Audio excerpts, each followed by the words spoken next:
거꾸로.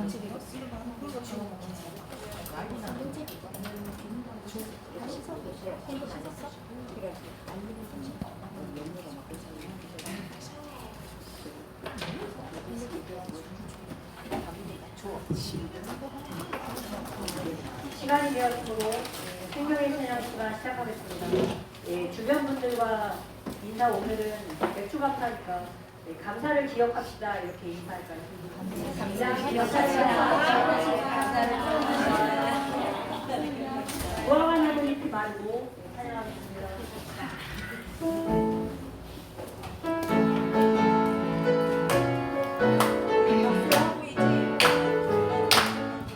무화과 나무 잊지 말고 포도 열매가 없으며 감람나무 열매는 지고 밭에 식물이 없어도 우리의 양떼가 없으며 외양간 송아지 없어도 난 여호와로 즐거워하리 난 여호와로 즐거워하리 난 구원의 하나님을 인해 기뻐하리라.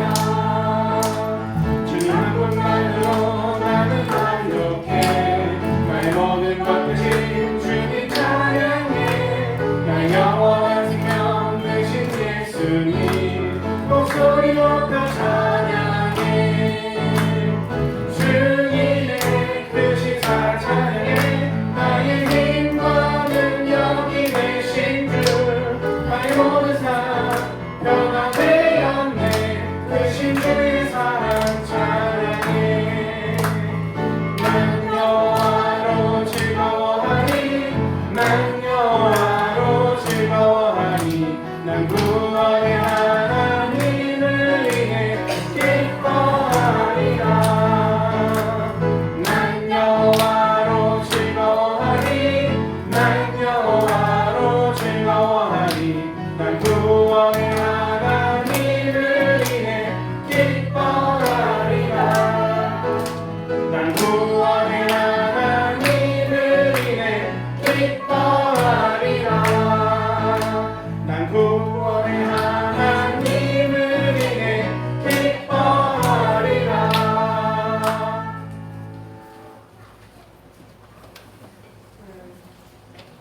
기도에 대해서 용기를 주는 그런 구절을 발견해서 나같이 한번 읽어봤으면 해서 가져왔습니다. 네, 한번 읽어보겠습니다. 유창한 시작. 유창한 발걸음으로 기도를 해야 하나님이 들으신다고 생각하지 말라. 우리의 철저한 무기력함 앞에 하나님의 마음이 움직이실 것이다. 그러므로 우리는 무력함을 느끼는 대로 매일매일 하나님 앞에 말씀드려야 한다. 크고 중요한 일뿐만 아니라 작고 섬세한 일도 다 말씀드리라. 왜냐하면 우리가 작은 일이라고 생각하는 것이 실은 큰 일일 수도 있고 우리가 큰 일이라고 생각하는 것이 실은 작은 일일 수도 있기 때문이다. 성령님은 그것을 우리가 구별하지 말고 하나님께 그냥 가져오기를 원하신다. 어떤 일은 하나님의 도움 없이는 안 된다고 겸손히 인정하라. 그런 겸손하고 낮은 마음이 바로 기도에 여기신 성령께서 기뻐하시는 마음이며 우리 기도에 불을 당겨주는 힘입니다. 네, 사소한 일도 하나님께 고백하는 저희가 되기를 소망합니다. 이번에는 은혜 찬양 드리겠습니다. 이 모든 것이 때문에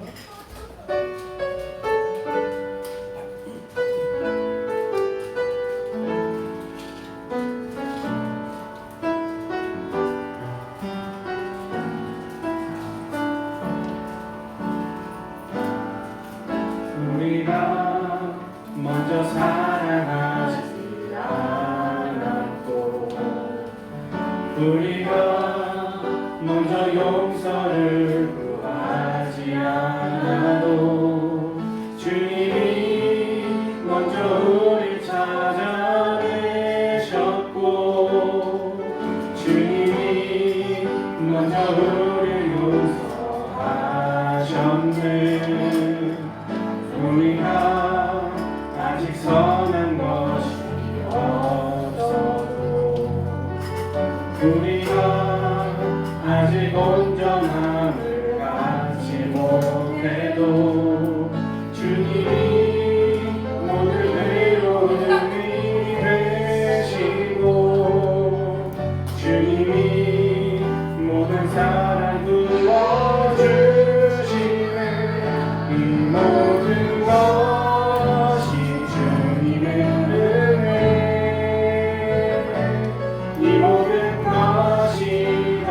주님의 사랑 헤아릴 수 없는 우리 주의 은혜 이 모든 것이 다 주님의 사랑 이 모든 것이 주님의 은혜 이 모든 것이 다 주님의 사랑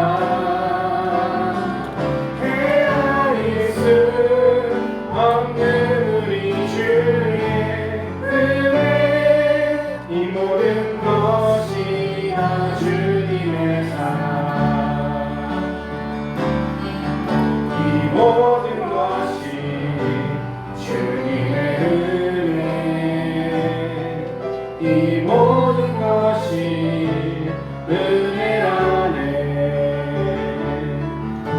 이 모든 것이 주의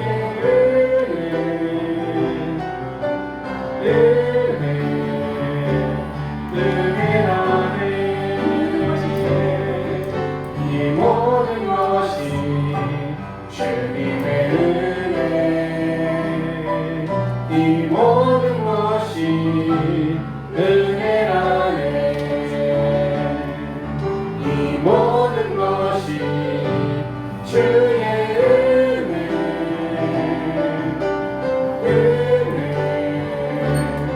은혜라네 내가 가진 것들 중에 받지 않은 것 하나도 없으니 오직 주님의 은혜라 이 은혜를 깨달은 것 모두 주님께 있으니 모든 것이 주님의 선물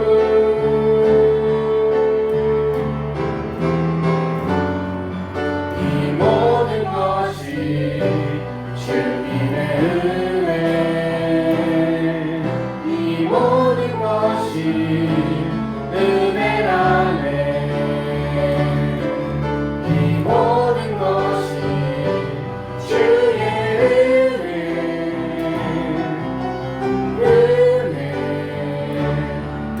은혜라네 이 모든 것이 주님의 은혜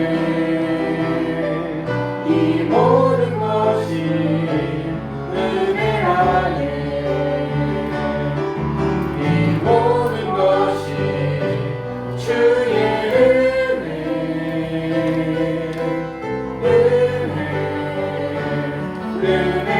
은혜라네 마지막 찬양 감사해요 깨닫지 못했었는데 하겠습니다.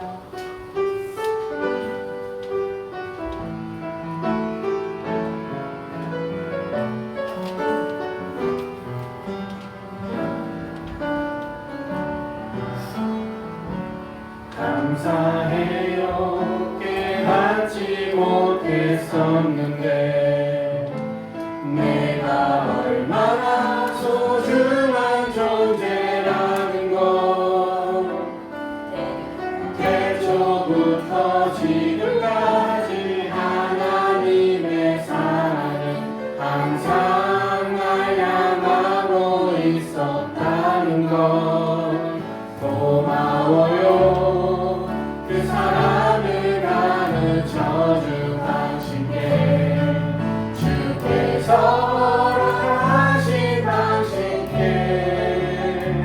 그리스도의 사랑으로 너무 섬기며 이제 나도 세상에 전하리라 당신은 사랑받기 위해 그리고 그 사랑 전하기 위해 주께서 택하시고 이 땅에 심으셨네 또 하나의 열매를 바라시며 그 사랑을 가르쳐준 당신께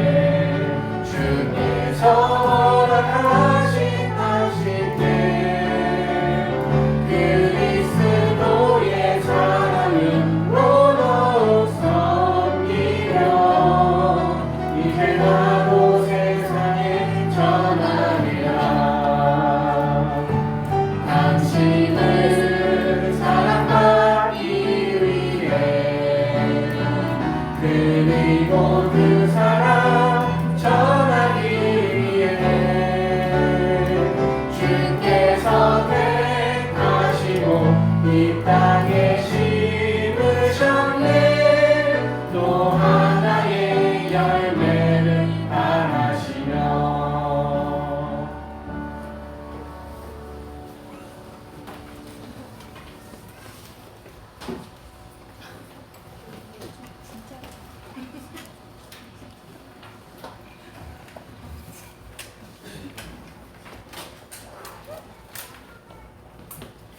묵상 기도드림으로 주의로 예배 시작하겠습니다.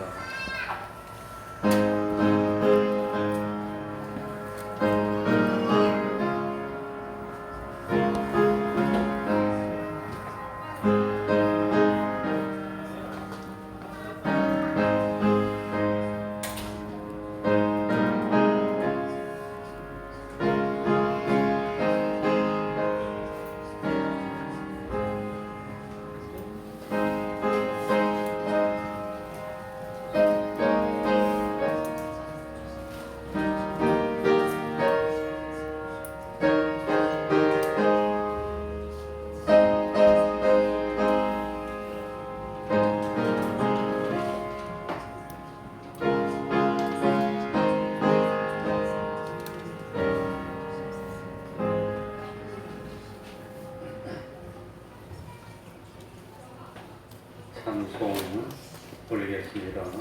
찬송가 542장입니다.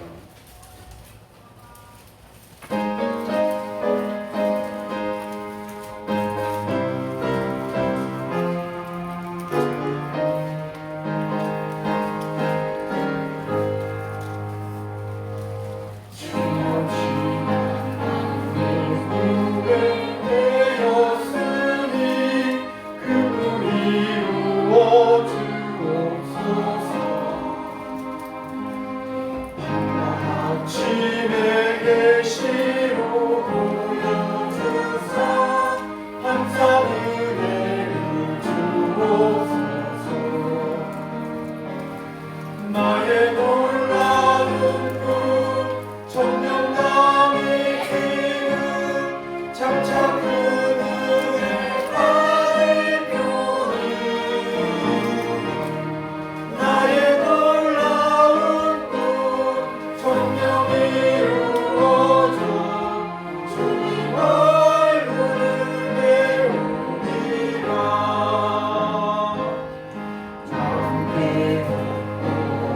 가서 막신대들 내게 소망을 주셨으며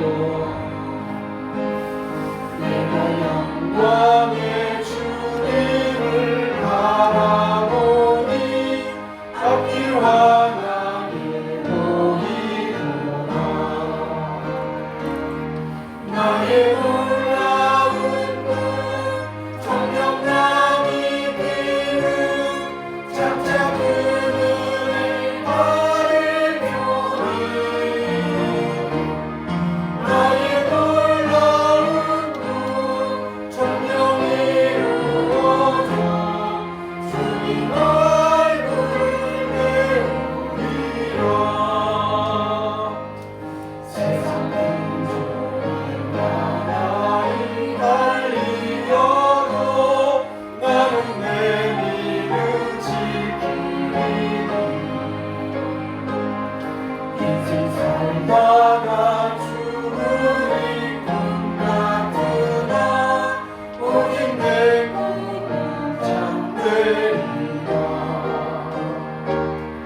나의 놀라운 꿈 천명남이 기름 장차 그늘에 받을 표니 나의 놀라운 꿈 천명이 이루어져 주님 얼굴을 배우리라.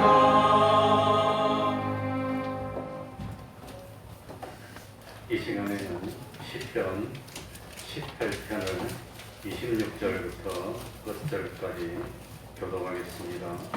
시편 18편 26절부터 끝절까지를 교독하겠습니다. 26절입니다. 구약성경 814쪽이 되겠습니다. 교독합니다. 깨끗한 자에게는 주의 깨끗하심을 보이시며 사특한 자에게는 주의 거스리심을 보이시리니 주께서 정보한 어리석은 구원하시고 교만한 눈을 낮추시리이다. 주께서 나의 등불을 켜심이여 여호와여 내 하나님이 내 흑암을 밝히시리이다.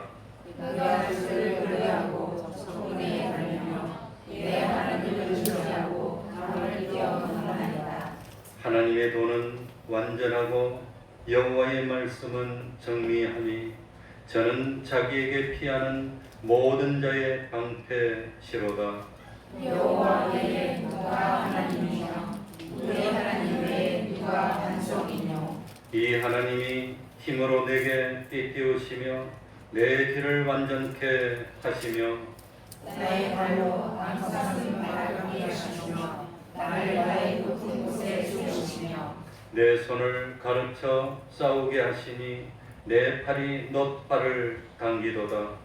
주께서 또 주의 구원하는 방패를 내게 주시며 주의 오른손이 나를 붙들고 주의 온유함이 나를 크게 하셨나이다. 내 걸음을 넓게 하셨고 나로 실족지 않게 하셨나이다.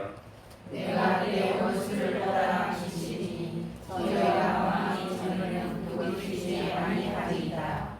내가 저희를 쳐서 능히 일어나지 못하게 하리니 저희가 내 발 아래 엎드러지리이다.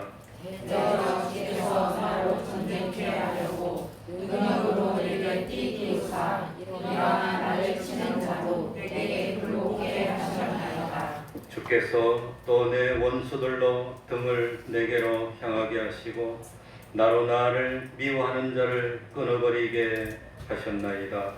저희가 부르짖으나 구원할 자가 없었고 여호와께 부르짖어도 대답지 아니하셨나이다. 내가 저희를 바람 앞에 티끌같이 부서뜨리고 거리에 진흙같이 쏟아버렸나이다. 주께서 나를 백성의 다툼에서 건지시고 열방의 우점을 삼으셨으니 내가 알지 못하는 백성이 나를 섬기리이다.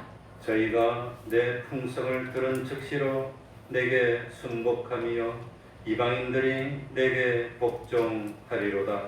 이방인들이 세미하여 그 경고한 곳에서 떠들며 나오리이다. 여호와는 생존하시니 나의 반석을 찬송하며 내 구원의 하나님을 높일지로다. 이 하나님이 나를 위하여 보수하시고 민족들로 내게 복종케 하시리로다. 주께서 나를 내 원수들에게서 구조하시니 주께서 실로 나를 대적하는 자의 위에 나를 드시고 나를 강포한 자에게서 건지시나이다. 여호와여 이름으로 나를 영광주시에서 주께 감사하며 주의 이름을 찬송하리이다. 다 같이 여호와께서 그 왕에게 큰 구원을 주시며 기름 부음 받은 자에게 인자를 베푸시며 영영토록 다윗과 그 후손에게로다. 아멘. 이제 이 시간 예배를 위해서 통성으로 기도드리겠습니다.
하나님의 말씀 요한복음 13장 12절입니다. 요한복음 13장 12절입니다.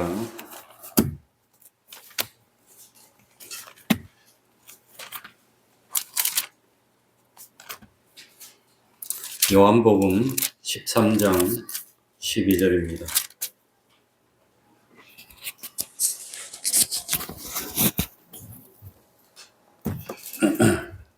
12절부터 17절까지를 제가 읽겠습니다. 요한복음 13장 12절입니다.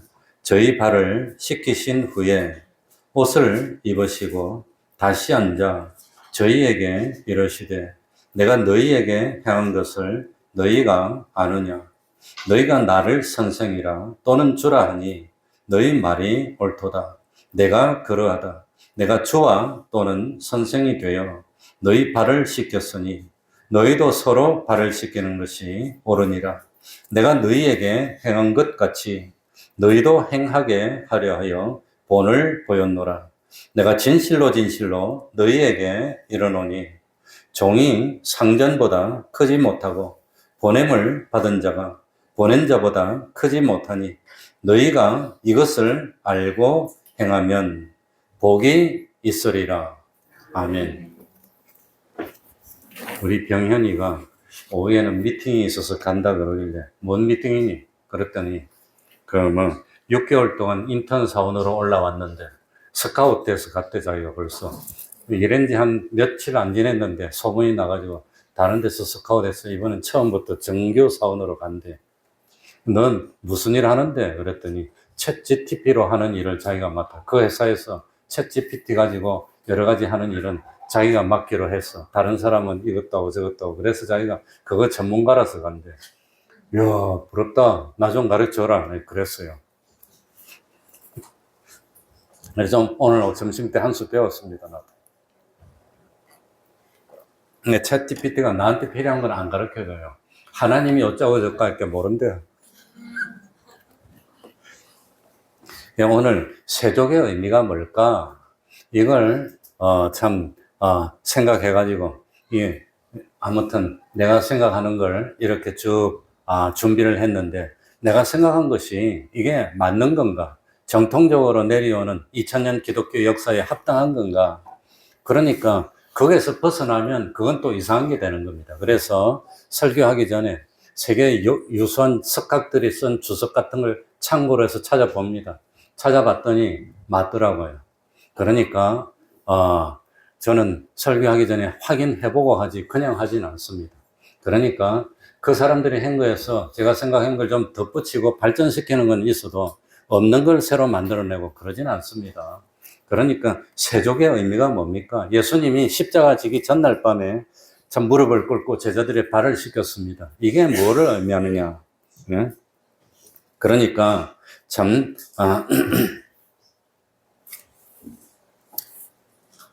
12절을 한번 보시기 바랍니다. 여기 저희 발을 씻기신 후에 옷을 입으시고 다시 앉아 저희에게 이르시되 내가 너희에게 행한 것을 너희가 아느냐?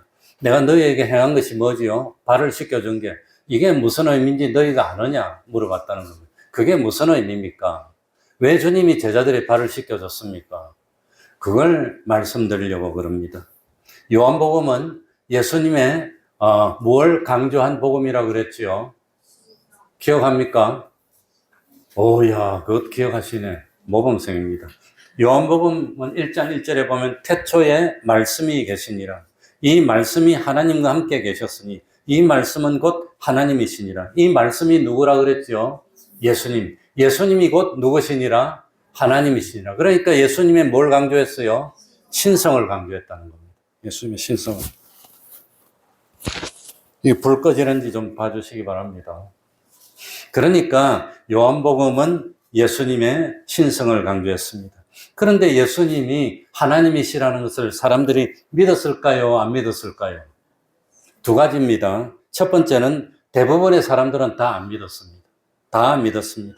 그래서 예수님은 참 안 믿으니까 믿게 하기 위해서 뭘 하겠습니까? 기적을 베푸는 겁니다. 보통 사람이 하지 못하고 하나님만 할 수 있는 그 소경의 눈을 떼어주고 중풍병자를 말씀으로 일으키고 이런 기적을 일으켰는데도 불구하고 사람들이 거의 대부분 뭐였습니까? 안 믿었다고 하는 겁니다. 그리고 두 번째, 소수의 사람은 예수님을 하나님의 아들로 믿었습니다. 똑같은 기적을 행합니다. 죽었던 사람을 살렸습니다. 그랬더니 소수의 사람은 하나님의 아들입니다 하고 믿고 따랐습니다. 이 예수님을 하나님의 아들로 믿고 따른 사람들이 누구지요? 제자들입니다. 예수님의 제자들. 그런데 똑같은 기적을 봤는데 안 믿어요. 오히려 믿는 게 아니라 죽이려고 듭니다. 누구지요? 제사장들, 서기관들, 바리새인의 지도자들입니다. 같은 기적을 봤는데 어떤 사람 주님 앞에 무릎을 꿇습니다. 어떤 사람 예수님을 죽이려고 듭니다. 안타까운 일입니다. 그래서 요한복음 1장부터 12장까지에는 예수님을 배척한 이스라엘 백성들에 대한 내용들이 나옵니다.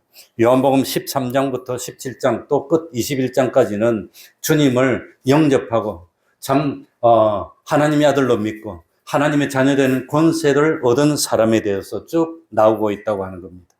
그러니까 요한복음 1장부터 12장까지는 예수님이 공개적으로 수많은 절대 다수를 향해서 복음을 전파하는 역사가 기록되어 있습니다.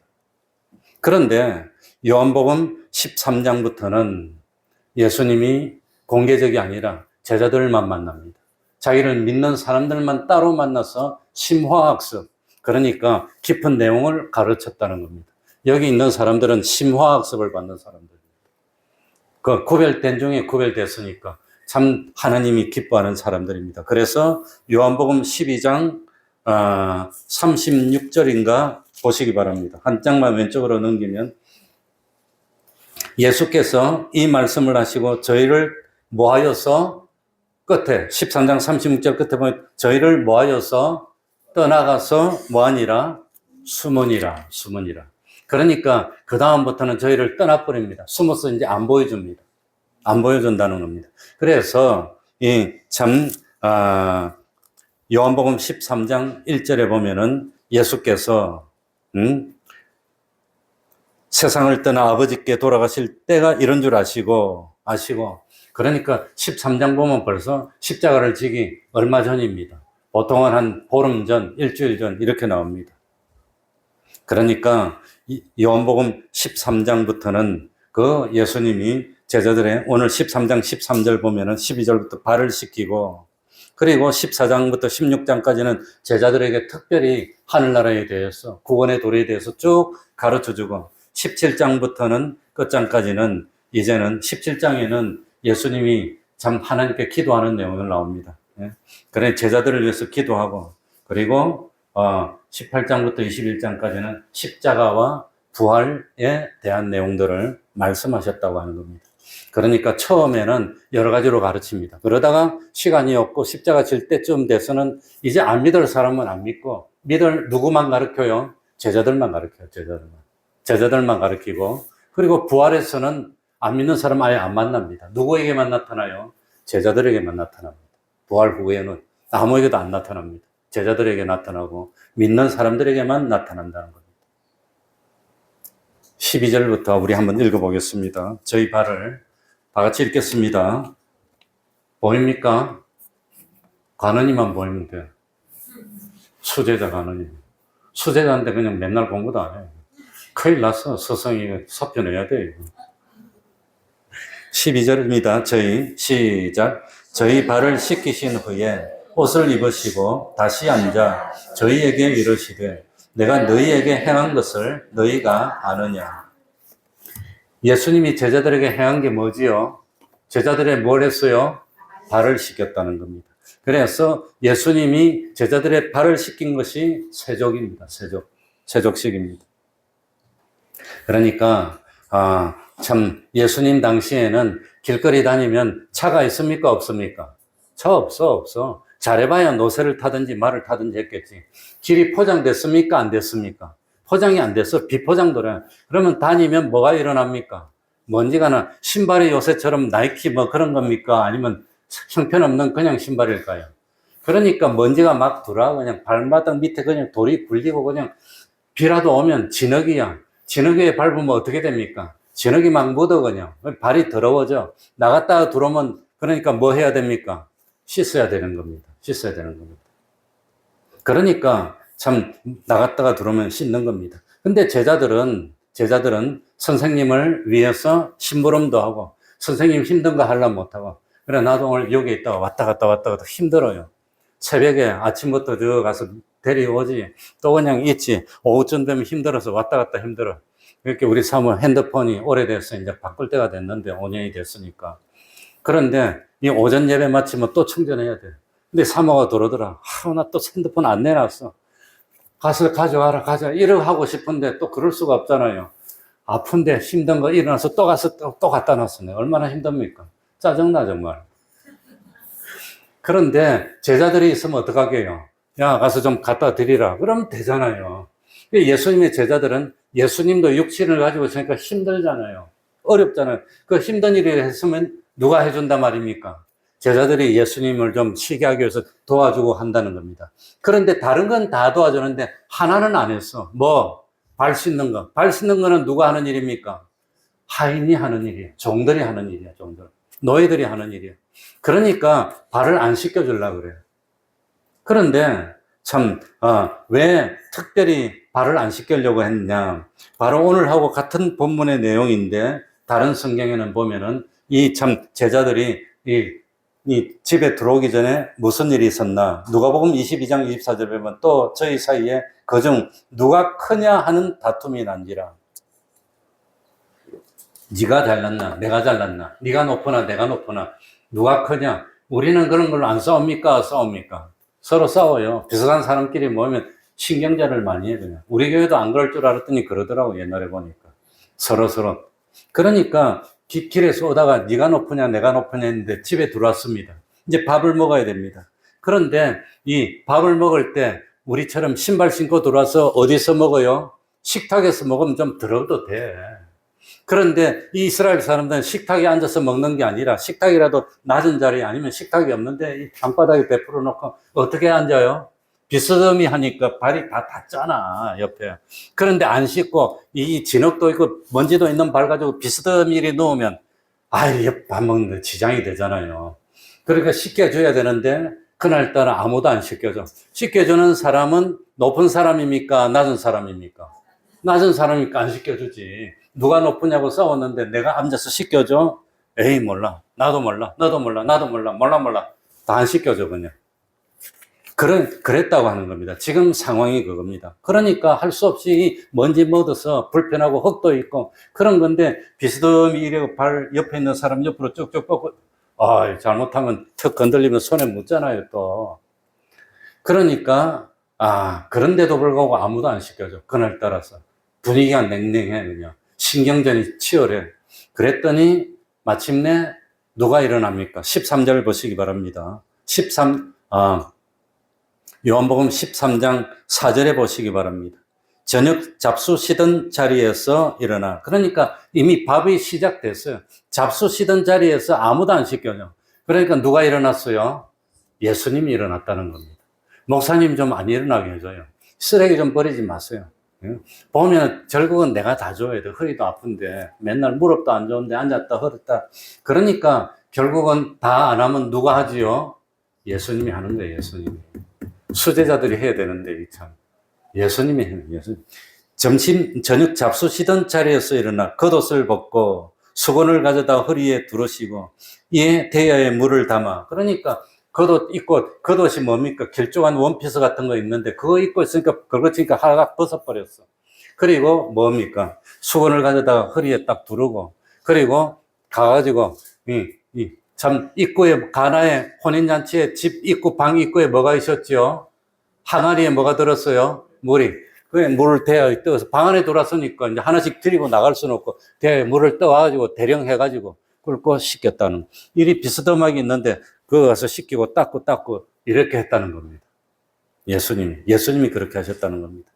그래가지고 참 닦았습니다. 이 밤이 지나면 새벽이 되면 우리 주님이 잡혀가야 됩니다. 마지막 날 밤입니다.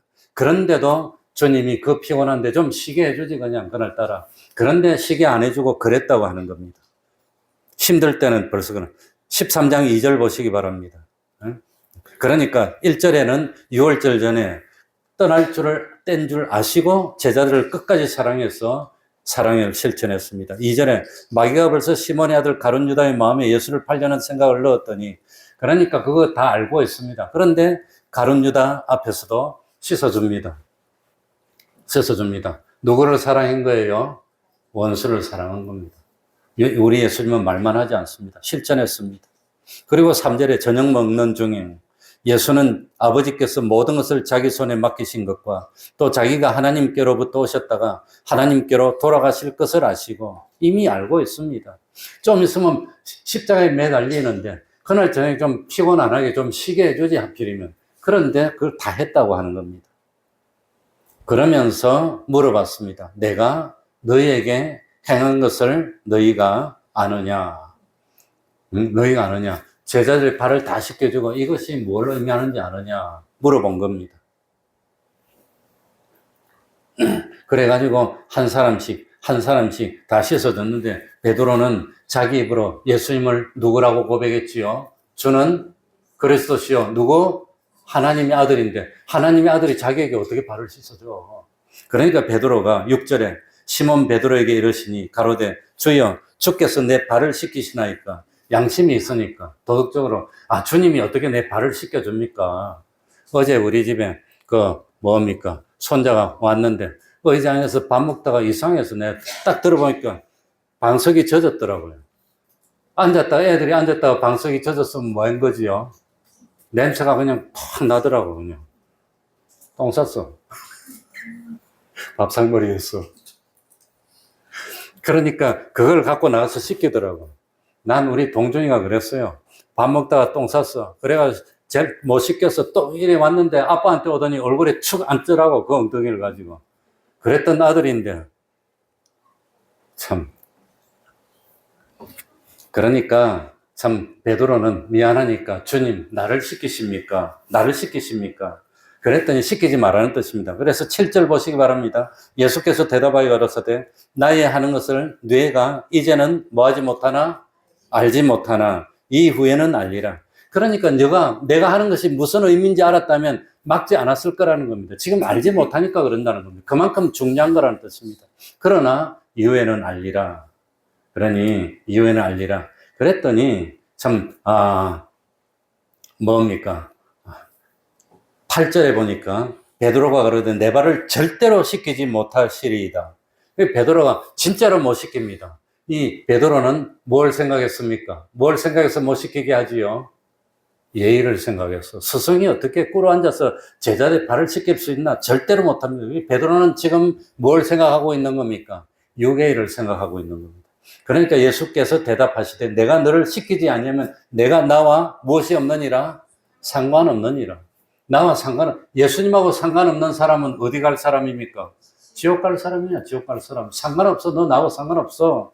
그랬더니 참 깜짝 놀랐습니다. 그러니까 이거는 순전히 인간의 예의, 도덕적으로 생각하면은 훌륭할지는 모르지만 구원의 차원에서 보면 주님이 안 씻겨주면 나하고 상관없어, 너 상관없어, 모르는 사람이야. 이렇게 되면 안 되니까. 그러니까 베드로가 깨달았습니다. 그러니까 이제는 뭐라고 합니까? 9절에 보면 시몬 베드로가 그러되 주여 내 발뿐 아니라 손과 머리도 씻겨주옵소서 이랬다고 하는 겁니다. 그랬는데 주님이 발을 씻겨준 게 무슨 의미입니까? 무슨 의미지요? 우리 다 배웠지요? 무슨 의미지요? 무슨 의미인지 한번 찾아봅시다. 요한일서 1장 7절. 요한일서 1장 7절. 자, 요한일서는 저 유다서 앞에 있지요. 요한일서 베드로 후서 뒤에 나옵니다. 요한일서 1장 7절. 찾았습니까? 요한일서 1장 7절. 저가 빛 가운데 계신 것 같이 우리도 빛 가운데 행하면 우리가 서로 사귐이 있고 그 아들 예수의 피가 우리를 모든 죄에서 무엇하게 하실 것이요? 깨끗하게 하실 것이요. 그러니까 주님이 물로 씻어주는 것은 뭘 나타내느냐? 주님이 무엇으로? 주님의 보혈로 우리 죄를 씻어서 깨끗하게 해서 죄 없이 만들어주는 걸, 그걸 상징하는 겁니다. 그래서 이 밤이 지나면 실제로 예수님이 어디 매달릴 거지요? 십자가에 매달리면 뭘 흘릴 거지요? 피를 흘리고 그 피로 우리를 깨끗하게 만들어주는 걸 상징해서, 그래서 제자를 발을 씻겼다고 하는 겁니다. 그러니까 주님이 피로 깨끗하게 씻어주는데 주님으로부터 씻김을 받지 못하면 주님하고 뭐 없는 사람? 상관없는 사람이요. 그러니까 씻겨줘야 된다고 하는 겁니다. 이 베드로는 눈치가 빨랐어요. 배우는 게 빨랐어. 그래서 베드로가 가로되 9절에 요한복음 14 주여 내 발뿐 아니라 손과 머리도 씻겨주옵소서. 그러니까 절대로 못 씻긴다 해놓고는 안 되겠거든. 이제 다 씻겨줬어요. 손 다른 사람 발만 씻겨줬는데 난 머리도 씻겨주고 손도 씻겨주고 다 씻겨줬어요.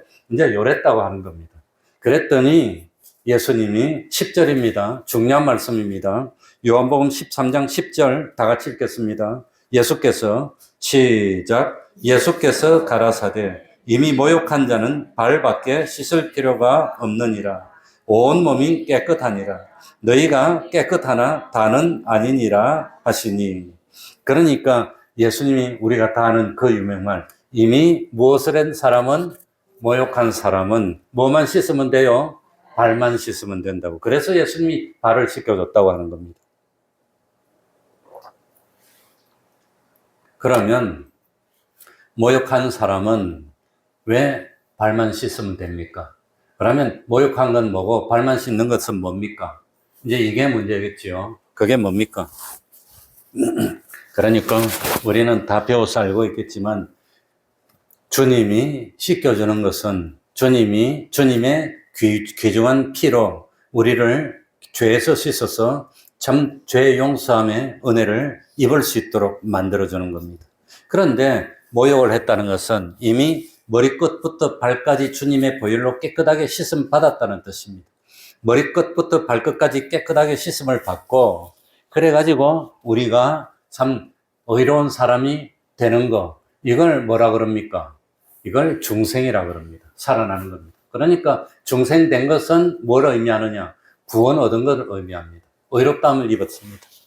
그러니까 이미 모욕했다는 것은 우리가 예수를 믿고 과거에 지은 죄, 현재에 짓고 있는 죄, 미래에 지을 죄까지 다 댕겨서 용서받고 거듭나서 구원을 얻었다는 것을 의미한다고 하는 겁니다.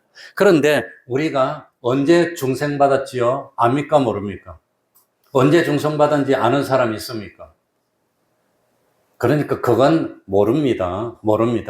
그건 알고 있습니다. 언제 중생받은지는 모르지만 회심, 정말로 내가 근성으로 믿다가 진짜로 예수님을 믿고 탁 돌이킨 시기는 알고 있습니다.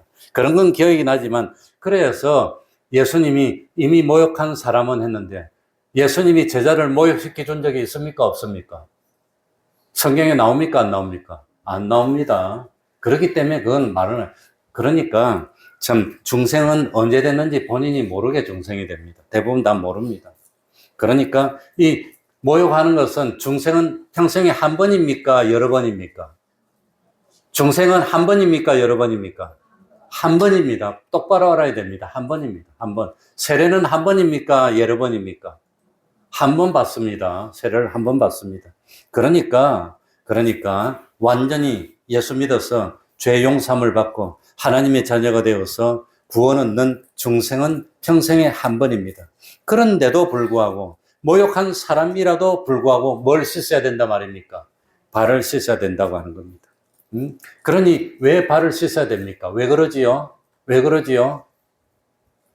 그러니까 생각해 봅시다. 자, 우리 옛날에 지은 죄는 용서받았을까요? 안 받았을까요? 지금 현재 짓는 죄가 있으면 용서받을까요? 안 받을까요? 받으면 예배 시간에 앉아서 딴 거 생각하고 죄 짓고 있어도 용서를. 그럼 미래에 지을 죄도 용서받았습니까? 안 받았습니까? 미리 땡겨서 받았습니다. 그렇다면 왜 회개해야 됩니까? 뭐 때문에 회개하라 그럽니까? 미래에 지을 죄도 용서받았는데 뭐 하려고 회개합니까? 다 용서받았는데. 뭐 하려고 회개하지요?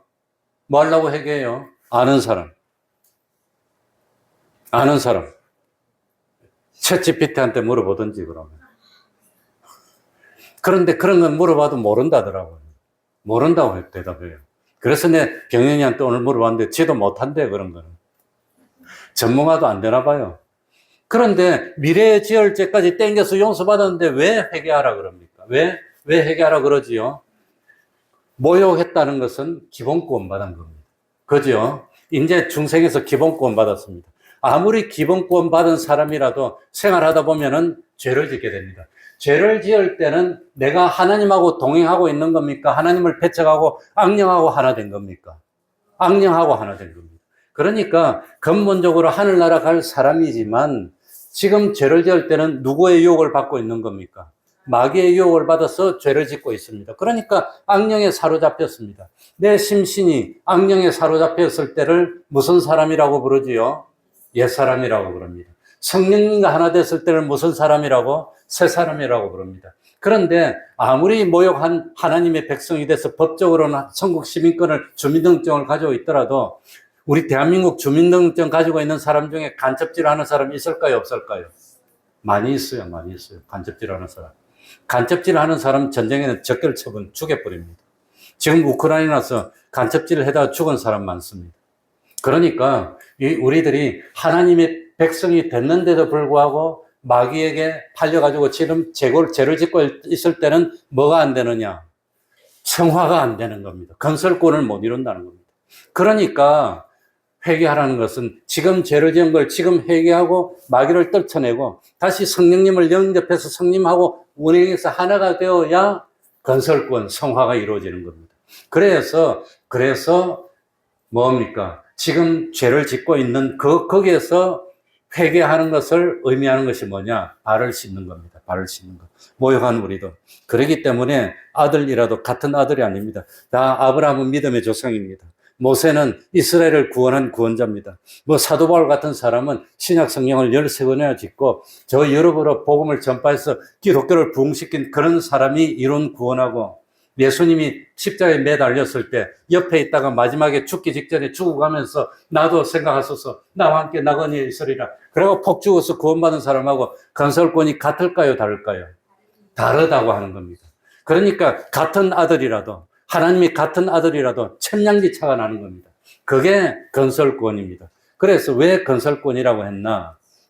성경에 보니까 그러니까 풀과 집과 나무로 집을 지은 사람도 있고 금과 은과 보석으로 집을 지은 사람도 있고 집을 짓는 것을 구원에 비유했다는 겁니다.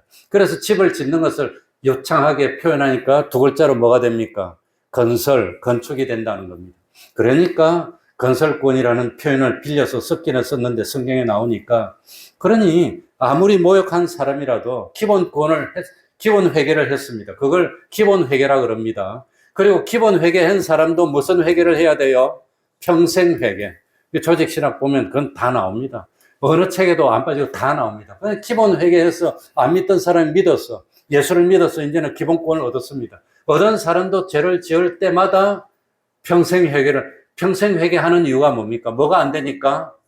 성화가 안 돼. 건설권이 안 되니까 돌이켜야 될 거 아니에요. 그래서 그 돌이키는 지금 죄를 지은 그걸 돌이킨다는 의미로 뭡니까? 모욕한 사람도 발을 씻는 겁니다. 발을 씻는 것. 그러니까 참 뭡니까? 이 발을 씻는 것을 일반 조직신학에서는 평생 회개라는 그런 표현을 쓰는 겁니다.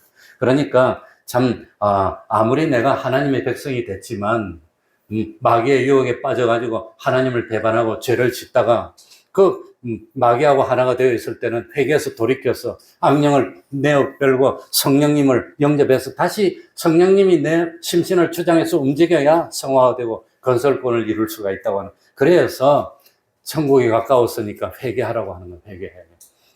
세례 요한이 회개하라고 하는 것은 주님을 영접하는 준비를 시키는 거. 주님이 회개하라고 하는 것은 건설을 이루는 겁니다. 하늘나라를 차지하라는 겁니다. 그러니까 참 우리 예수님이 이미 모욕한 사람도 발을 씻어야 된다고 표현했습니다. 한 가지만 더 하고 마치겠습니다. 어쨌든지 그런데 중요한 것은 뭐가 중요하냐? 우리 예수님이 제자들의 발을 씻겨줬으니까 우리 교회에서도 1년에 한 번씩 날 잡아가지고 이 절기마다 목사가 와서 장로님들하고 쭉 교인들의 발을 씻기는 거 합니까? 안 합니까? 하는 게 옳을까요? 안 하는 게 옳을까요? 하는 게 좋을까요? 안 하는 게 좋을까요? 다수결로 해봅시다. 하는 게 좋다. 1번. 안 해도 된다. 2번. 1번입니까? 2번입니까? 1번에 좋다고 생각하는 사람. 나보고 발 씻겨달란다, 야. 이 한 발도 빨아줄게. 안 씻어도 된다고 하는 거는 그런 지금 개신교에서 왜 발을 안 씻길까요? 그게 중요합니다. 왜 발을 안 씻기느냐? 왜? 그러니까 쉽게 표현한다면 15절에 내가 너에게 행한 것을 너희도 행하라 그러면 똑같이 발을 씻기는 겁니다. 그런데 내가 너에게 행한 것 같이라고 했습니다. 같이. 그러니까 내가 너에게 행한 것 같이 예수님의 의도는 발을 씻기는 그 행위 자체를 말씀하시는 것이 아니라 발을 씻기는 행위가 뭘 의미하는지 그 의미를 되새겨서 그걸 기념하는 삶을 살아라고 하는 겁니다. 그런데도 불구하고 우리 참 지금 손들었던 일부의 참 사람들처럼 절기 때마다 발을 씻기고 세족식을 해오 그 예수님 이후부터 쭉 해온 그런 일부의 기독교 믿는 사람들이 있었습니다. 그런데 발을 씻기는 게 옳지 못하니까 하지 말라고 한 사건이 있었는데 그게 종교개혁 때뿐. 종교개혁 때부터 그걸 중단시키고 발을 안 씻기는 겁니다. 뭡니까? 아마 천주교 같은 데는 내가 잘 모르지만 씻길 거예요. 그 사람들은 그런 거 예식 같은 걸 중요시하니까 씻기는데 그 발 씻기는 거. 그 중요한 게 뭐냐? 요한복음 13장 34절 35절 봅시다. 요한복음 13장 34절 35절.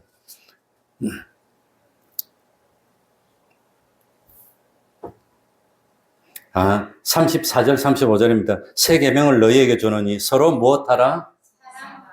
그래, 서로 발을 씻겨라 그러지 않았습니다. 서로 사랑하라 그랬습니다. 그러니까 발을 씻기고 난 뒤에 그러니까 제자들이 서로 발을 씻긴 기록이 성경에 나올까요? 안 나올까요?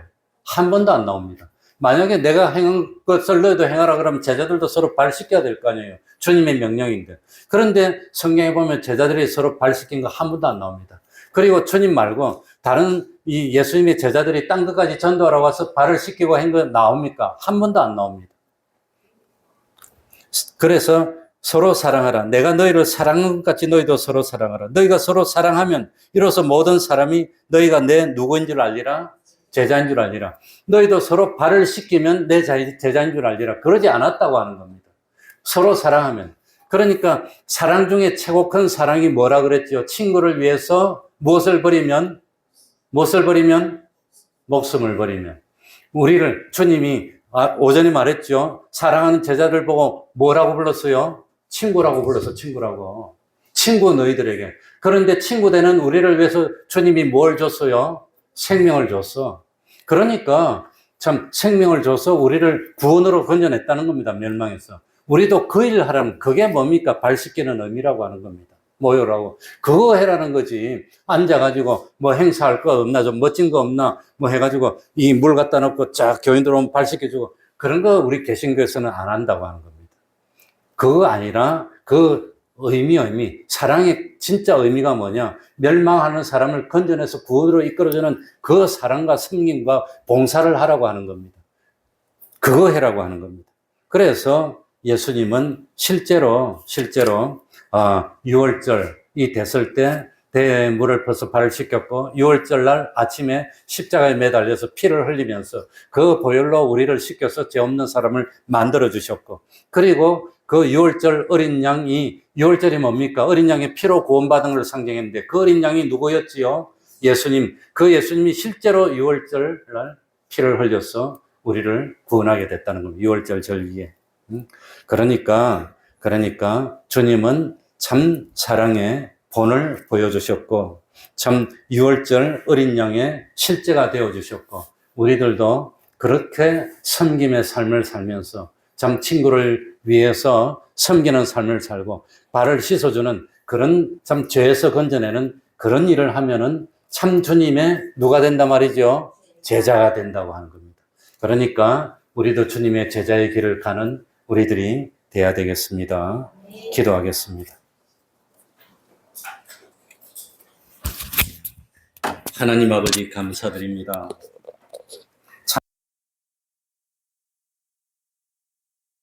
참 사랑의 본을 보여주셨습니다. 이제는 우리도 너가 높으냐 내가 높으냐 참 다투는 그런 일 하지 않고 주님처럼 섬기고 참 사랑하여서 아직도 주님을 진실로 영접하지 못한 그런 사람이 있다면 우리들이 참 어떤 희생을 했으라도 어쨌든지 복음을 전달하고 멸망에서 건져내어서 주님의 보혈로 온몸을 씻김받고 그 발을 참 씻김받는 씻어줘서 이제 죄 없는 삶을 살고 의로운 삶을 살고 하나님과 하친된 자녀가 되어 참 영생을 이루는 그런 삶을 살 수 있는 참 그런 역할을 하는 우리 태평동교회 권속들이 다 될 수 있도록 하여 주셔서 참 세상의 많은 사람 가운데 부족하고 꿈이 많고 여러 가지로 모자라는 우리를 하나님의 자녀로 삼아주신 그 은혜 잊지 않고 끝까지 감사하며 기쁨으로 충성하여 참 이 주님 오시는 그날까지 자자손손 이웃에게 복음을 계대시키는 참 복된 역할을 하는 저희들이 다 될 수 있도록 은혜 베풀어 주시옵소서. 예수님 이름으로 기도하옵나이다. 아멘. 찬송 올리겠습니다.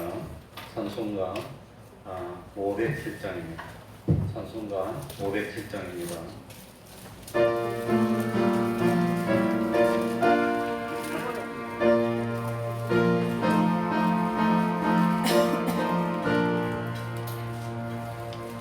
주님의 마음을 본받는 자 그만의 평강이 찾아오는 험한 세상을 이길 힘이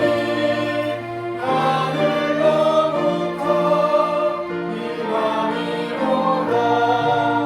주님의 마음 받아 살면서 거룩하신 나도 이루리. 주 모습 내 눈에 안 보이며 그 음성 내 귀에 안 들려도 내 영혼 날마다 주를 만나 신령한 말씀을 배우노다. 주님의 마음을 본받아 살면서 거룩하신 나도 이루리. 가는 길 거치고 험하여도 내 맘에 불평이 없어지고 십자가 고난을 이겨내신 주님의 마음 본받으리라. 주님의 마음을 본받아 살면서 거룩하신 나도 이루리. 주 예수 세상에 다시 오신 그날의 후손도 변화하여 주님의 빛나는 그 영상을 다 함께 불러 주 찬양하리. 주님의 마음을 본받아 살면서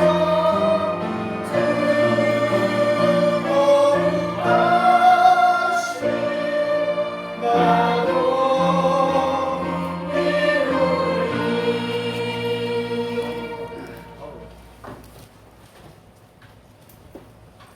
매일 30분 기도, 성경 읽기, 전도하기, 가정예배를 생활합시다. 매주 금요일 밤 8시, 9시 기도회 있습니다. 보통 저희들은 한 7시 45분에서 50분 사이에 와서 지금 한 35분까지 기도하고 가고 있습니다. 매주 토요일 오후 4시 찬양 전도합니다. 혹시라도 시간이 되면 한 번이라도 나와서 같이 써서 한 번 동참하는 게 그게 참 대단한 겁니다. 동참해 주시기 바랍니다. 수요일도 한 10시 15분 좀 오시면은 찬양전도에 동참하실 수가 있습니다.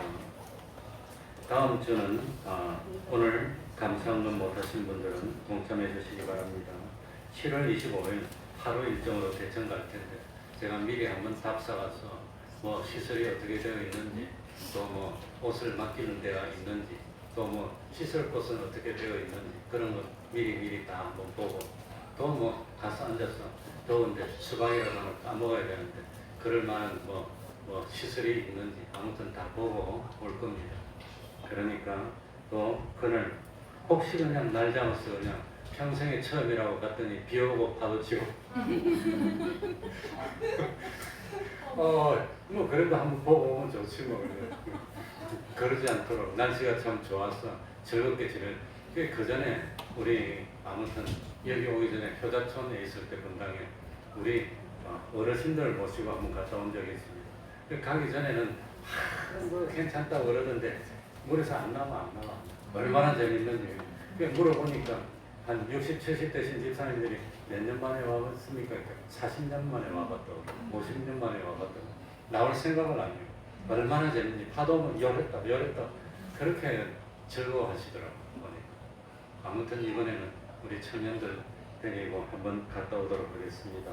많이 기도해 주시기 바랍니다. 그러면 다 같이 일어나셔서 3장 찬송 부르고 주기도문으로 예배를 마치겠습니다.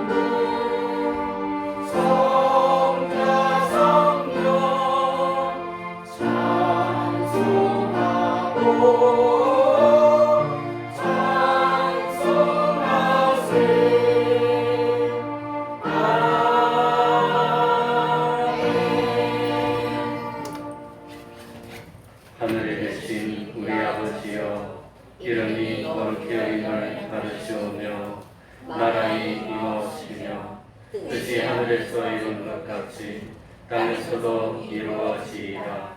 오늘날 우리에게 일용할 양식을 주옵시고 우리가 우리에게 죄 지은 자를 사하여 준 것 같이 우리 죄를 사하여 주옵시고 우리를 시험에 들게 하지 마옵시고 다만 악에서 구하옵소서.